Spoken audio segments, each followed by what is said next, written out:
Hi, everyone, and welcome to the Illustration Department podcast. My name is Giuseppe Castellano. In this podcast, I talk to folks in illustration, graphic design, publishing, animation, and other creative fields about their work, the lessons they've learned, and the bumps and bruises they've experienced along the way. In this episode, my guest is Amanda Burdan, Senior Curator at the Brandywine Museum of Art.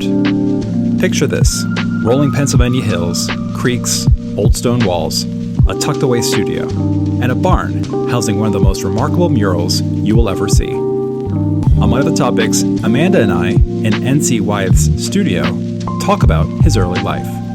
We discuss what led to the restoration and permanent exhibition of Wyeth's The Apotheosis of the Family. And Amanda asks today's illustrators to do future curators a favor. I hope you enjoy our conversation.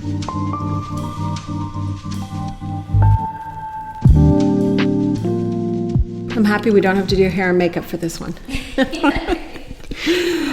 You could have. I mean, I could have. You know, if there was a budget for it, we would have. Yeah, there's definitely no budget for this podcast. I can tell you that right now. So it's been 5 years.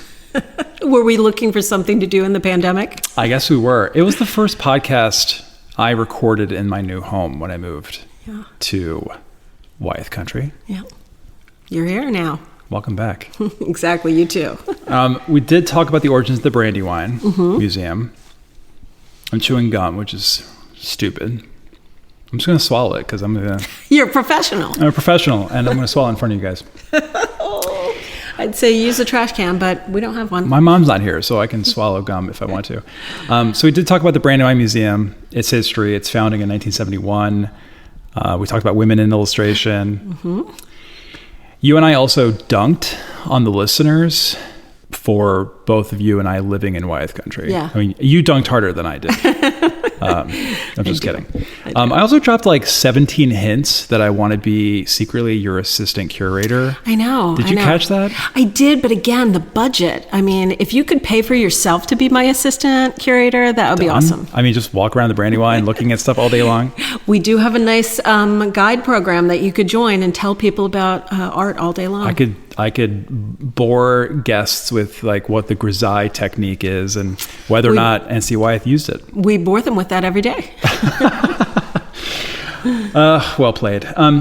So we did obviously talk about N.C. Wyeth. An hour isn't nearly enough time to talk about N.C. Wyeth. I think you could have a podcast that lasts for 10 years only about N.C. Wyeth and you wouldn't scratch the surface.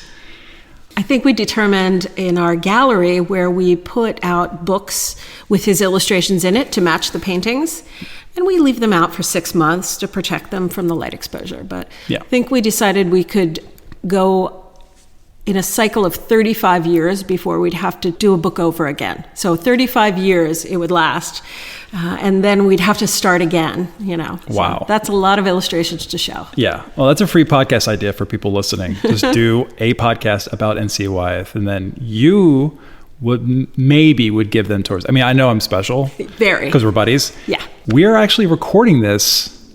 Where are we? Where is this place? Up on a hill in Chadds Ford. They call it Rocky Hill. Yeah. And it's such a nice spot that N.C. Wyeth decided he would build his studio here in 1911. So we're sitting right in the middle of it. He moved here in 1902. Where did he go first? First, he went to Wilmington. He was really drawn to the school that Howard Pyle was hosting there in the city. But right away, he found his way to Chadds Ford because the special summer classes that Howard Pyle would offer for his best students, tuition free, were right here in Chadds Ford. They would take classes essentially on the battlefield from the Battle of Brandywine, and some of the bloodier battles. I understand. It is the let's see. It has one of those superlatives. It is the largest engagement of the American Revolution.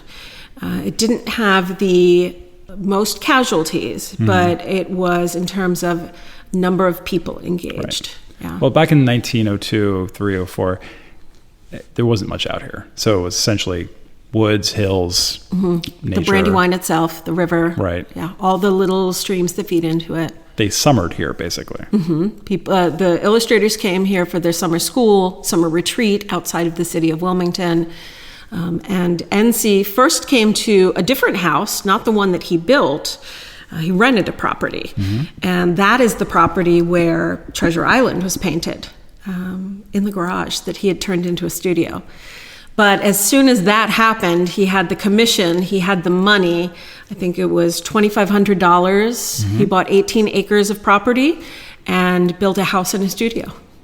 I don't usually provide dates on recordings, but here's something that's we did not plan this. No. This is true. Today's date is October 20th. Yesterday's date was October 19th. Which was both the day he left Massachusetts, not officially, but the day that he and his mom both decided. Parted ways. That they've parted ways. Yeah. October 19th. Also the day he died, October 19th, 1945. 80 years ago. Yeah. 80 years ago. Yeah. It's a big anniversary, actually. Yeah, it is. Yeah. Yeah, and we're very close to N.C. Wyeth's birthday as well. In 2 days. Yes, in 2 days. Wednesday. We're recording this on Monday. Today's Monday, right? Yes. Yeah. I can't do the math fast enough to know how old he would have been today. Old. Yeah. Yeah, he would have been. I mean, that's weird. That's spooky. Because we did a little bit of a back and forth. Like, how about that day? How about this time? And we both settled today, which is between his death day and his birthday. I know. It's if you're going to reach out and get the spirit of N.C. Wyeth, I feel like this is the place and this is the week to do it. Yeah, go to his studio. Maybe not the day he died. No, it's a little that would give you the heebie-jeebies a little bit. Since we last chatted, the Brandywine's gone through quite a few experiences. You guys pulled out of the pandemic. Yeah. And then just a year later, there was a massive flood. Luckily, no one was harmed. No art was damaged. You pulled out of that. Yeah. And the studios, N.C. Wyeth's house and Andrew Wyeth's studio, all perfectly fine. Great. Thank goodness. In recent years, a 19-foot by 60-foot oil on canvas mural called The Apotheosis of the Family by N.C. Wyeth was taken out of storage. What led to bringing it back to life? Yeah. Well, if we hit some dates back in time, this was a mural that N.C. Wyeth made in 1932 for the Wilmington Savings Fund Society for their 100th anniversary. So looking back to 1832. Right. Which, by the way, pausing for a second, WSFS, if you talk to someone who works there, they say the nickname is We Stand for Service. I know. It was my first bank, and I didn't know what it stood for. Yeah, so. I learned that this summer for a reason I don't have to get into. So he painted it in 1932, and that was the headquarters of the bank until the early 2000s when they were moving to a new location, and this mural is pretty much intact. It's attached to the building. And the new owners of the building and WSFS tried very hard to find a place to move it to. When it became clear that it wasn't going to work into the plan of the new building, which was a hotel condominium situation. And eventually, the group went to a lot of different organizations. The Brandywine was among them, but we said, we don't have a place to put something that large. Right. But the Delaware Historical Society volunteered to store it, and the painting was removed from the wall at the bank, rolled up, and put into storage. And the Historical Society began a campaign to try and fund the building of a space and the conservation and the reinstallation of it. But that never came to pass. And so it stayed from 2007 when it came down to just about 3 years ago. And it was transferred from the Delaware Historical Society to the Wyeth Foundation for American Art. But then very recently, like this year, it was transferred to the Wyeth Foundation locally, which is essentially Jamie Wyeth, the grandson of the artist. Right. And he took over the planning of a building, a space, the conservation, and thankfully for all of us, access for the public to be able to come and see the mural. Right. As I was doing research for this podcast, some publications were calling it a barn. Mm-hmm. It's not a barn, people. It's not a barn. Everyone relax. It's safe. I've been there. That space is ridiculous. Yeah. It's a little, the echoing is a little much. Yeah, definitely. Which is why we're in the studio. Which is why we're here. Yeah. I know, bummer. We're in NC Wyeth's studio. That sucks. But it's, tell me about the barn. Or see, I did it. So what else do you call it? I don't know. Rotunda? That's pretty close. Yeah. Pantheon. It is kind of like the Pantheon. It is. In a way. It's a tiny Pantheon. It's a rotunda with a domed roof, right? The circular shape comes from the world of horses and how you'd trot a horse down to cool it down after a run, and you're doing it inside, so it just goes around in a circle. The structure is much more gourmet than just a regular barn. Yeah, for sure. Yeah. It is climate controlled. There's special lighting systems that we can adjust to get different temperatures of light. The whole thing sits on a beautiful countryside. There's no horses walking in and out of this space at all. Yeah, one of the articles I read made it kind of sound like that. It was like near a horse barn. And I just imagined horses walking through this space. And I remember when you and I were first talking about recording this, you had said something like, we have to time it whether or not the horses are there or not. That's right. Yeah. You got nervous? I didn't respond. I was just like, okay, that sounds good. What the hell are you talking about? Yeah. So when the public arrives to visit this mural in the big deluxe barn, you will pass through a stable that is the home of several of the progeny of the racehorse Union Rags, which was Jamie and Phyllis Wyeth's prize-winning thoroughbred who won the Belmont Stakes in 2012. So you are situating yourself on a working farm, coming through the horse stables. Yeah. And literally walking through the horse stables. Literally doing that. And then everything that entails. Making your way down to the deluxe barn. Right. Which doesn't look out of place there then. It doesn't. It's completely within the look of that agricultural landscape. Little stone base, stucco. A cupola on top, a little portico. Stone patio. With what are those things that were inlaid? The grist mills. Grist mills. Yeah, you find them grist mills. Sort of littered around rivers like the Brandywine because so many of the buildings along here were mills. And as soon as you need a new grist mill, you just toss your old one, and by the riverside. I didn't know that. I need to spend more time around rivers. It's a hobby though that takes up a lot of room, I think. Yeah. I would love one. I'll put it in front of my house. So there's a lot to talk about with the painting. We don't have a whole lot of time, but I just want to talk a little bit about the restoration of it because it's the way I imagine it. It's rolled up or whatever. However, it's protected in this storage space. Other than its size, what would you say was the biggest challenge in restoring this painting? The lead. Yeah. So the painting was affixed to the wall in the bank by professional mural hangers at the time, but the substance that was used as an adhesive was basically lead white paint. So they laid the lead white paint on the wall and then stuck the canvas to the wall. Stuck the canvas on the wall. White would not, bleed through. It wouldn't change the color that's behind it. That means when you take it off the wall, it's very strong adhesive. So it ripped chunks of the plaster wall off with it when it was removed in the early 2000s and was rolled up with that material attached and lead paint. So when it was unrolled, it became really imperative that conservators right away got a handle on whether they were remediating the lead, encapsulating it on the back.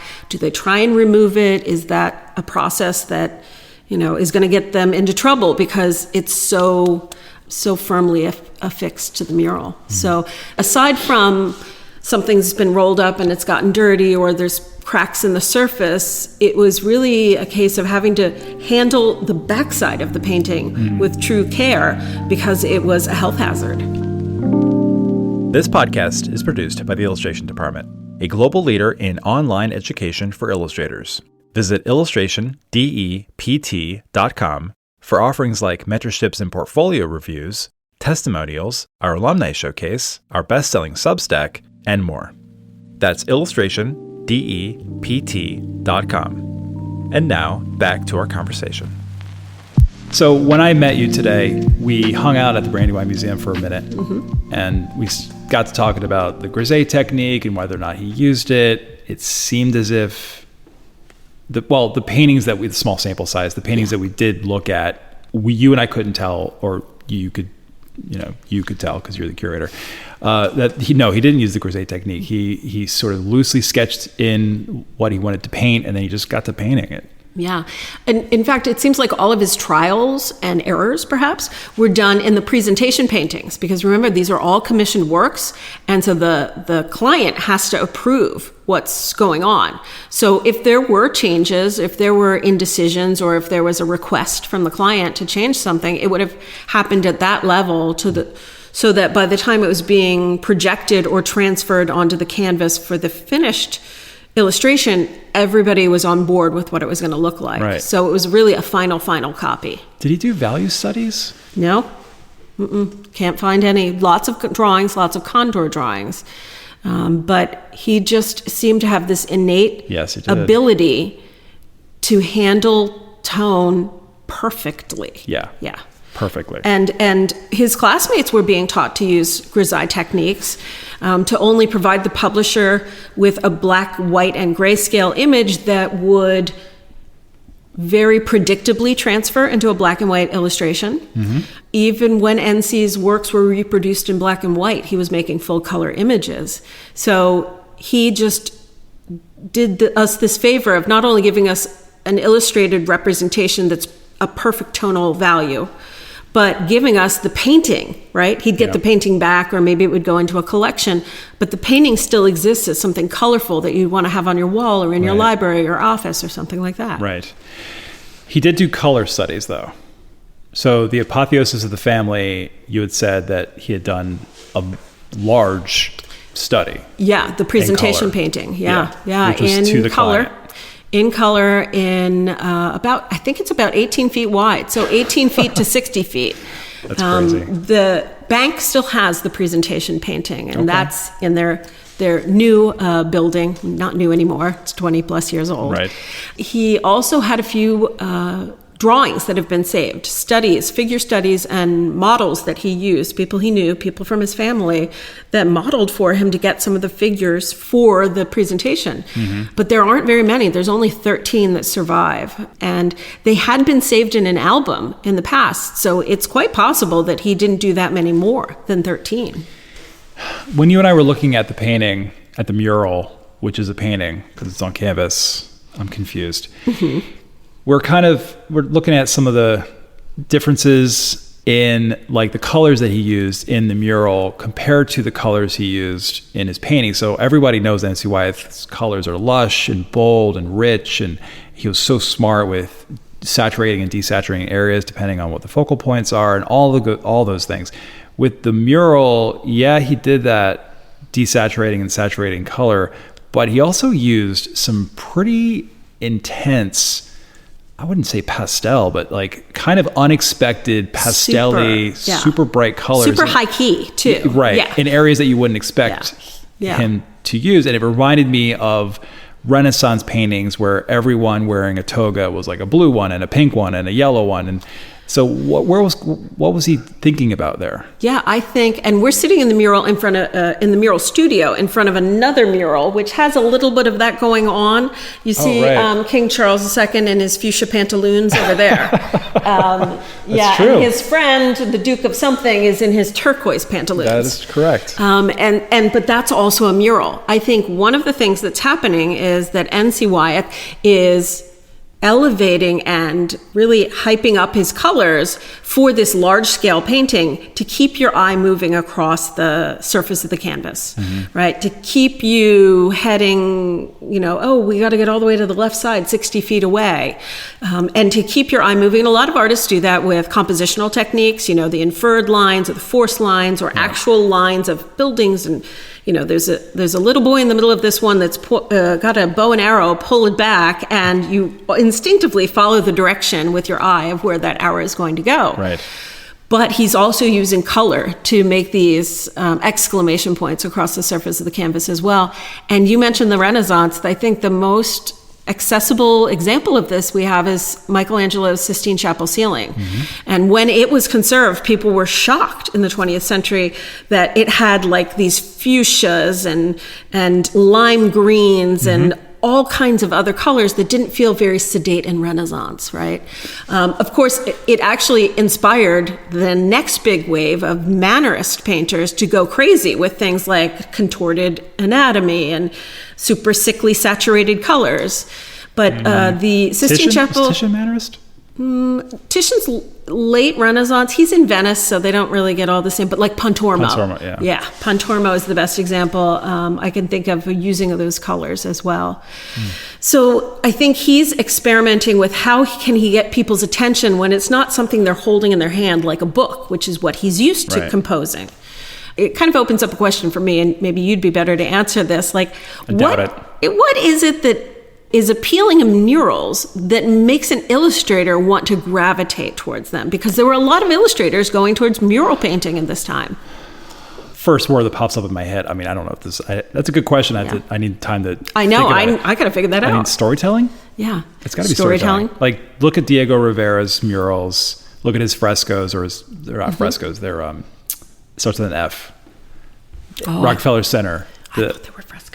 Are they frescoes? I think they're frescoes. They're three-dimensional, though, aren't they? Friezes. So he had his friezes. The friezes, right? But he was also doing frescoes there because they got chiseled down. Right, and it's all. I mean, it's all storytelling. Yes. Yeah. So I would imagine illustrators are best suited for that. I think they're very good at constructing a narrative. They've been illustrating many times, especially with NC, alongside a text. But NC is often choosing things that are not in the text to illustrate, right? So he's starting his own narrative, like telling you things. So I feel like he and other illustrators are taking the opportunity when mural painting is kind of on the rise as a format to take that leap. They're used to working in the commercial world, to having a client, to having, commissions that have to be satisfied and doing that planning. Exactly. Certain things that the client wishes to see in their mural or illustration. Right. And they're flexible and business minded, right? Yeah. In that way. Sounds like an illustrator to me. Sounds like an illustrator.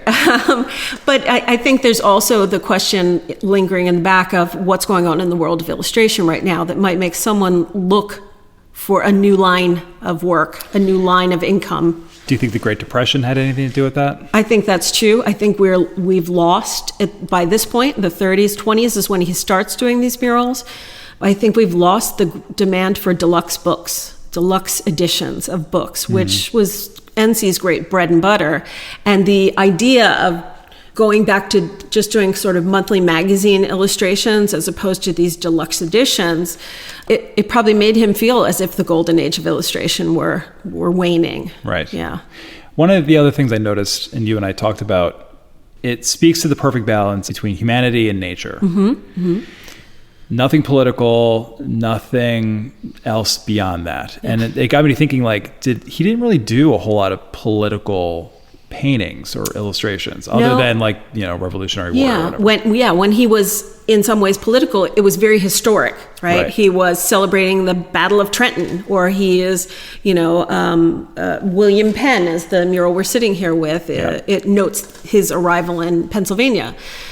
He wasn't doing a lot of contemporary political things, except for when it came time for the war. He was doing illustrations that promoted the war cause, helped sell war bonds, in those kind of ways patriotic, but not a spending versus savings or inflation or economically or political party motivated sort of thing. His were very celebratory of the American spirit, but that's also what some of his clients wanted. If you're making a calendar that's going to be illustrating, a plow or an electric company, you want images that aren't going to split your audience into factions, right? Something everybody can agree on. Yeah. I had a question in my head and it just fell right out. It just jogged right out of my ear. It's about this. I don't know. I mean, I'm totally guessing, just total stab in the dark, and you definitely would know better than me. But in the 30s into the 40s, the reason I'm asking about the political thing is maybe I'm just thinking of like what kinds of illustrations were being asked for by clients at that time. And I wonder if he was moving over to murals and a little bit more of a fine art sensibility with his work, because he didn't want to do the kinds of things that clients were asking in the 30s and 40s. And now I'm wondering, like, well, what kinds of things were they? More social? Could have been. I'm Focused? thinking of one called Public Health and Morale that took place. It was for Abbott Laboratories, but it could be a propaganda poster. It's like the nuclear family and the industry, smokestacks and factories around them and the airplanes flying overhead. America. And it's American progress. That's America right there. Right. Now today we look at it and say, oh God, that air is filthy. And those children, need vitamins and things really. like that. Gotcha. But I think he is looking... I mean, anybody in the art world couldn't help but notice things were happening with murals, that the Mexican muralists were starting to come to the United States. And nobody considered them illustrators, right? They were important people in the world of Mexican art, creating a national history, a new national history in some respects, but were very political. But then there are other artists like the American regionalists who are also engaged in mural projects across the country that have a very specific American flavor to them, So we've got Mexico, the United States, both moving forward in the mural world, but these are not artists that are coming from illustration or commercial backgrounds. These are what he had always aspired to be, the fine artist, the person who's known for having exhibitions at galleries and making art for art's sake. I asked you in the car a very good question, so I want to repeat it here. Illustrators today often bring up N.C. Wyeth as like, oh, he's one of the greats. Of course he's one of the greats. Who did N.C. Wyeth, other than Howard Pyle? I'm taking that answer away from you. Great. Other than Pyle, at the time, so this is the 20s and 30s, I'm thinking like Rockwell was on his way up, Leyendecker was on his way down. Who was Wyeth looking at, or what opinions did he have of his colleagues? Not colleagues. What am I trying? What's the word I'm looking for? Yeah, his colleagues. Peers? Yeah, Colleagues? his I don't peers. know. I think there's a lot of answers to this because remember, he was in the world of illustration. He was longing to be contemporaries. That's contemporaries. His contemporaries. Yeah. Thanks, Amanda. Yeah, I just came up with that right off the top of my head. So in the world of illustration, I think since you took Howard Pyle away from me, I'd say the students of Howard Pyle. Because you were going to say Pyle. And I was. That would have been, But he died in 1911. So after that point, I mean, NC's first big commission is Treasure Island in 1911. Pyle dies in 1911. It's like you've been kicked out of the nest. Right. But I think he holds on to a lot of the relationships he had with other artists in that circle, like Stanley Arthurs or Harvey Dunn or, Clifford Ashley. And so they are a clique. Violet Oakley too? Well, Violet Oakley never came out to Chad's Ford. Okay. So she would have taken classes in Philadelphia with Howard Pyle, and these were folks in the Wilmington studio. But certainly we're in a small enough region that they're working in the city of Philadelphia, and it's all kind of going to the same publishers there in Philadelphia. Right. So he was certainly always interested in what those folks were doing as his actual peers and classmates. But I think as he looked towards spreading his artwork around the country at different invitationals like the Pennsylvania Academy or the Carnegie or at the Corcoran, that he would take note of who he was hanging beside too. And this is where people like Thomas Hart Benton would come up, or George Bellows. There is a great example because he was also an artist that started in illustration, but made the leap, so to speak, as N.C. Wyeth was thinking of, and was gaining success in the fine art world with his kind of ash can, the 8 adjacent paintings. And so when you look at NC's work, the full body of it, not just the illustrations, you can see his willingness to try a lot of different things, trying Impressionism and Post-Impressionism like pointillism or divisionism, trying things that look like Italian Futurism, trying things that look like Russian folk art. You know, it's really interesting to put N.C. Wyeth's representations of Maine fishermen next to Marsden and Hartley because they're both contemporaries working in Maine with the same subject matter. Yep. So I don't know. We're just learning a lot more because of getting the gift of his letters from Betsy James Wyeth. We're all the way up to 1908 in our reading. There are thousands of letters, though. Wow. But I can jump ahead from time to time and check out what's going on at different times. So he's always giving accounts to family members about where his paintings are going and why he thinks they're wonderful. A man after my own heart. Yeah. So going back to the mural experience, are you guys calling it the mural experience? We're calling it the mural experience because it includes a visit to the N.C. Wyeth studio, the mural studio that we're sitting in right now, where the mural we would be going to see was made in 1930 to 32. And it's important to note that this space, while huge, wouldn't fit the entire mural put together in one piece. No, it wouldn't. The mural is separated into 5 different panels. And we have some photographs of him working on it that show one panel at a time on the center wall, but then the others propped up side by side so that he could match up colors and lines and make it a continuous painting, even though it wrapped around 3 sides of the studio. I've learned something new about myself today, Amanda, and that is the reason I don't paint as much as I do is because I don't have a studio like this. So that's, I finally figured it out. Yeah. So I just need a studio like this and I'll be all set. Yeah, this is what you would do all day, every day, right? This place is ridiculous. I mean, you walk in, there's his palette, there's his easel, there are his props. Paint smock is over there. And none of this is a fake. None of this is a facsimile of what he had. This is literally, I'm literally staring at his easel. Yeah. That's where he stepped. Yeah, we did have to replicate part of the steps here for up to the mural studio because they were rickety, but you can see the top portion up there is still the original. Yeah, kind of looks like he built it too. It doesn't look like, he bought it at the local hardware store or anything. It's very custom. So when he decided to build a mural studio in 1922, and he had the idea and then he starts building in 23, he went full force into it. He had the studio electrified as well at that time. He excavated so that the mural studio could be as tall as it is. You have to go down steps from the original mural. 1, 2, 3, 5 steps. Yeah, and you have the big windows facing north, a bank of lights, which is the bank of lights that, was put in then. So he could not only see his work in the evening hours, but over in the main part of the studio, we have his magic lantern, his slide projector. And once he had electrified the studio, he could use slide projectors to transfer his drawings by way of glass slides to the big mural. He did that with regular canvases too, but this meant he could literally work day and night in the studio. Daytime with the light through the window, nighttime by the projector. So you're saying he cheated a little bit? Oh, yeah. Yeah, a lot of people cheat. I don't know, if you haven't used photography... I'm using that as a title for your episode. A lot of people cheat. No, I'm kidding. But in all seriousness, I just wanted to point that out because a lot of illustrators are like, well, is it cheating if I use reference? I'm like, no, N.C. Wyeth did it. Rockwell did it. Everyone does it. Everybody. And one of the things we're learning from having his letters is there are tons of photographs. N.C. Wyeth took most of them. So no one's ever talked about N.C. Wyeth as a photographer ever. But he was making his own images that, especially when he was out west, he's not trying to be a plein air painter capturing the cowboy on the range. He's being a cowboy on the range and taking some photographs and bringing those memories back with him.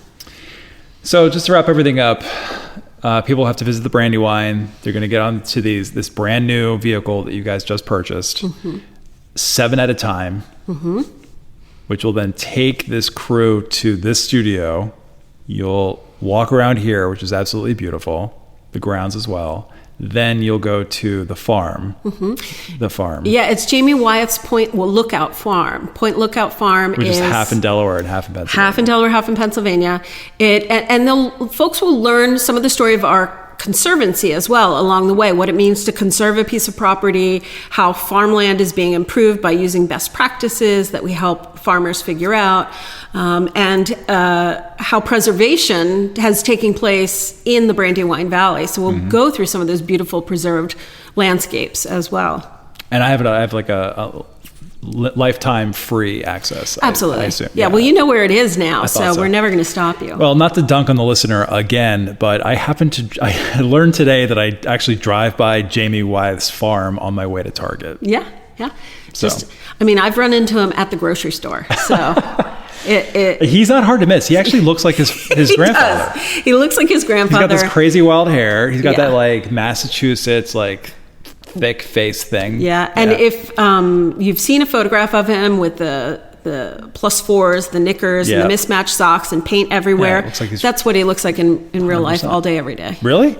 Yes. I thought that was like, I saw a video of him once and I was like, that's just the costume. Nope, it is not. Nope. He looks like he came from like 1912. Yes, exactly. Yeah. A time traveler, Wyeth. It's another Wyeth challenge. Which is funny because like Jamie Wyeth was partying it up with Andy Warhol in the 80s. So like he's just like living his like seventh life at this point. Yeah. Amazing. Yeah.